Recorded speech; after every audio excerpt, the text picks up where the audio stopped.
in the quiet hush of a California sunset on November 3, 2025, where the golden hills of Ojai rolled like waves of forgotten memories, the world of cinema lost a titan of tenacity and tenderness.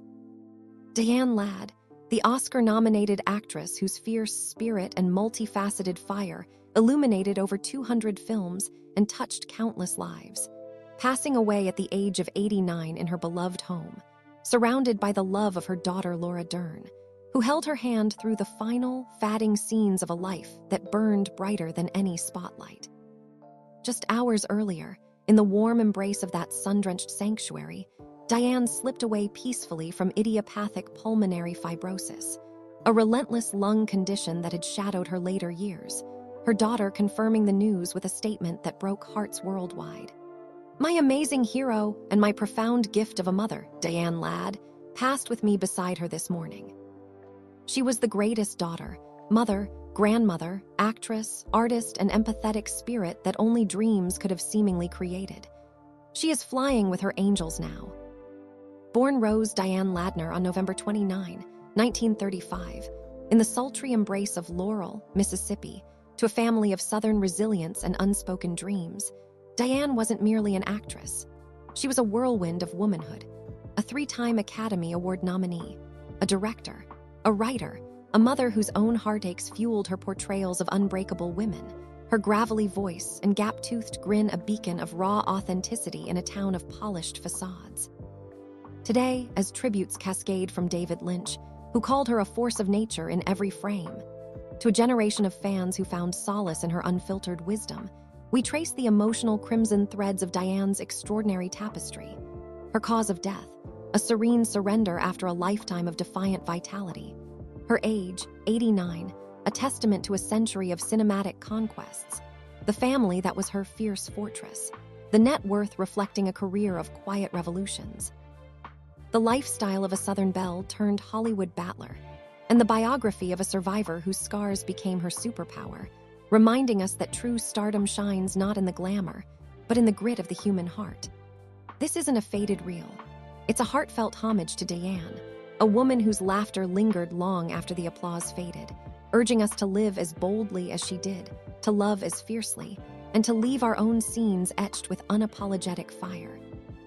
Diane's roots run deep in the humid heart of Mississippi, where the magnolia blossoms and gospel hymns wove a cradle of contradiction for a girl born to dream bigger than the bayous could hold.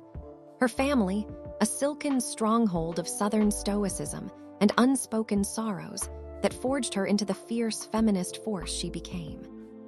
Her father, Preston Paul Ladner, a veterinarian whose hands healed the livestock of Laurel, but couldn't mend the fractures of a family strained by economic shadows, was the quiet patriarch, a man of few words but profound presence, his work ethic a silent sermon that taught young Diane the dignity of labor.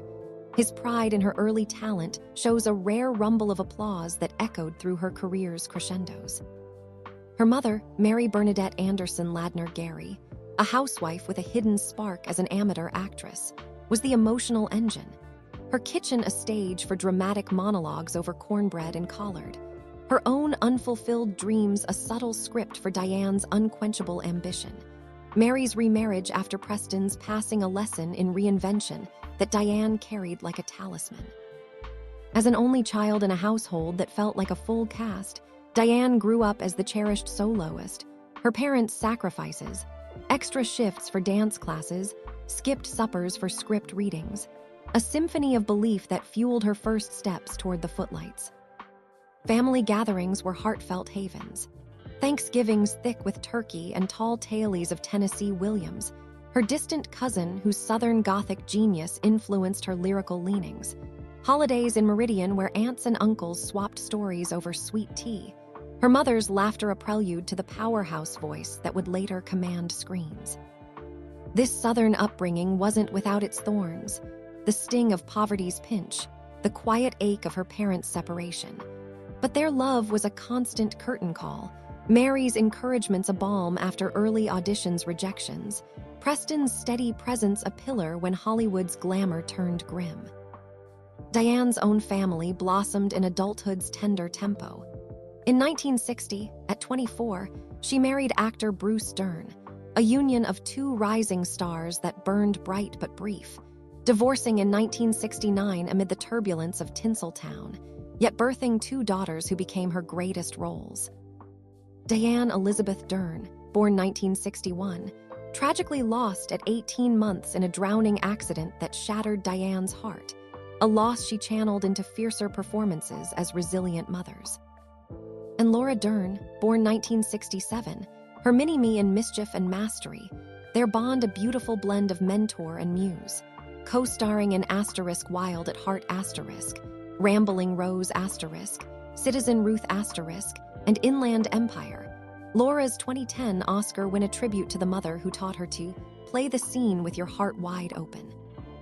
No other marriages marked her path until 1969's brief union with stockbroker William A. Shea Jr., ending in 1977, and her 1999 marriage to writer Robert Charles Hunter, a soulful scribe whose shared love of spirituality and storytelling sustained them until his death in August 2025. Just months before her own, their childless companionship a quiet counterpoint to her maternal fire. Grandchildren, Laura's Ellery and Jaya Harper, multiplied the joy, their laughter a delight during holidays in Ojai, where Diane would gather them for backyard barbecues and bedtime tales of Tennessee kin. Even in her 80s, family was her fade-out. Laura's visits to Ojai, Hunter's hand in hers through health's harrowing highs, a chorus of love that held when the cameras dimmed. Now, with Laura's voice breaking in that tender statement and the grandchildren's grief a shared silence, their loss aches like a standing ovation paused, a reminder. Family isn't the footlight's glare. It's the warm embrace that sustains the soul when the spotlight fades. Diane Ladd's biography unfolds like a dramatic soliloquy, a Mississippi Maverick's meteoric march from Laurel's languid lanes to Hollywood's hazy heights. Her journey a sensational saga of silken screen siren and steely survivor that turned a teen talent contest win into a timeless triumph.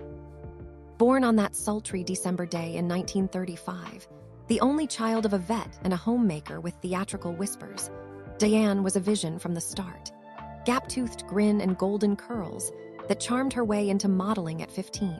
Her 1954 Broadway debut in Orpheus descending a bold bow alongside Paul Newman.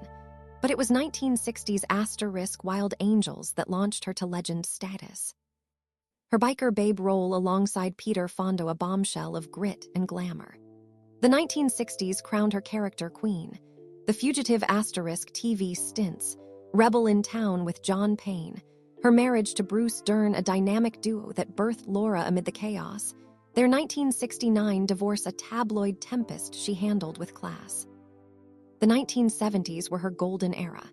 Alice Doesn't Live Here Anymore in 1974, her Oscar-nominated waitress Flo, a sassy sidekick to Ellen Burstyn's Alice, her southern sass a sizzle that earned her first Best Supporting Actress nod. Chinatown in 1974, her tragic Evelyn Mulwray, a Roman Polanski masterpiece where her vulnerability pierced the noir veil. The 1980s tested her tempo. Something Wicked This Way comes in 1983, her dark Mrs. Dust. Blue Velvet in 1986, her eccentric Rose. But it was Wild at Heart in 1990 that sealed her second Oscar nod as the vengeful Marietta Pace, her fiery feud with Laura's Lula, a mother-daughter masterpiece of madness. At 55, she directed Rambling Rose in 1991, earning her third Best Supporting Actress nomination as the sultry Dolly, her co-star with Dern a cathartic collision of their shared screen legacy. The 2000s brought poignant pivots. Daddy and Them in 2001, her feisty Ruby. I Heart Huckabees in 2004, her quirky Ms. Mallory. Her hallmark turns in Christmas at Water's Edge and Chesapeake Shores a heartfelt homecoming to family dramas. Honors harmonized. Golden Globe for Alice in 1975. Hollywood Walk of Fame star in 2010, shared with Dern and Bruce. Her 2016 short story collection A Bad Afternoon for a Piece of Cake, a literary lark. Her 2023 memoir with Laura Honey, Baby, Mine a mother-daughter dialogue of life, death, and banana pudding. At 89, her arc was an anthology of acclaim. Over 200 roles across film, TV, theater. A life of laughter laced with loss, proving artistry ages like fine wine, its bouquet blooming eternal. Away from the camera's cruel glare and the script's scripted sparkle, Diane's lifestyle was a masterclass in measured mirth.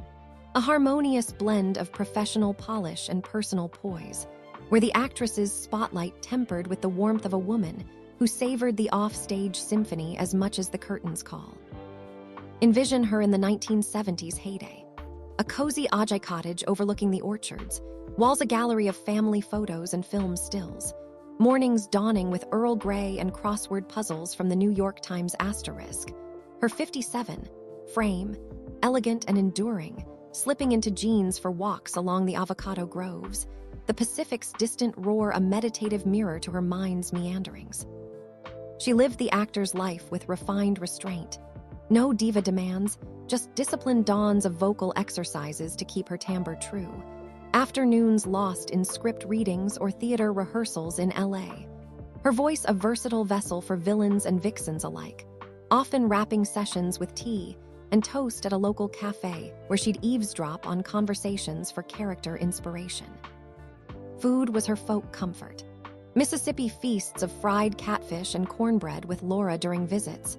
Her fondness for banana putting a sweet secret indulgence shared with grandchildren, later years embracing lighter fare like herbal teas, and poached salmon during health retreats in the Santa Ynez Valley. Travel was her tonic. Film festivals in Cannes, where she'd detour to family dinners in Paris with Laura, or quiet escapes to Laurel reunions, the Magnolias a metaphor for navigating fame's fragrant fog. Diane's style was timeless tweed, bohemian blouses and bold jewelry that blended Southern flair with Hollywood chic, her silver crown of curls a symbol of graceful aging. Romantically, her marriages were masterclasses in metamorphosis. Bruce Dern's 1960-69 union, a passionate prelude to motherhood's miracles. William Shea Jr. S. 1969-77, partnership a post-divorce pivot. And Robert Hunter's 1999-025 bond a late-life libretto of spiritual synergy, his August passing a profound prelude to her own. Philanthropy pulsed personally. Ambassadorship for the Alzheimer's Association, her candid discussions on aging a megaphone for awareness. Evenings unwound with warmth, Netflix binges of Asterisk, Big Little Lies with Laura, family film nights with grandchildren giggling over Rambling Rose reruns, or solitary sunsets with a sherry in hand, reflecting on the farce of it all with a chuckle. Diane's world was whimsical wisdom, a life where laughter's lilt met life's lingering hush. Diane's financial footprint was one of understated elegance, her net worth estimated at around $10 million at her passing, a graceful sum from a career of captivating characters, built on the beautiful backend of theater, television, and timeless tributes. Wild at Heart ***'s enduring cult status netted royalties that rippled like a reliable refrain. Her Alice Doesn't Live Here Anymore residuals a steady stream under Warner Bros. Umbrella, for its Oscar-winning run, BAFTA-nominated turns like *Chinatown in 1974, adding award-adjacent acclaim and speaking fees. No opulence defined her dollars. At 89, that $10 million funded the fundamentals. An Ojai cottage estimated at $3 million. Investments in film trusts echoing her actors' studio roots.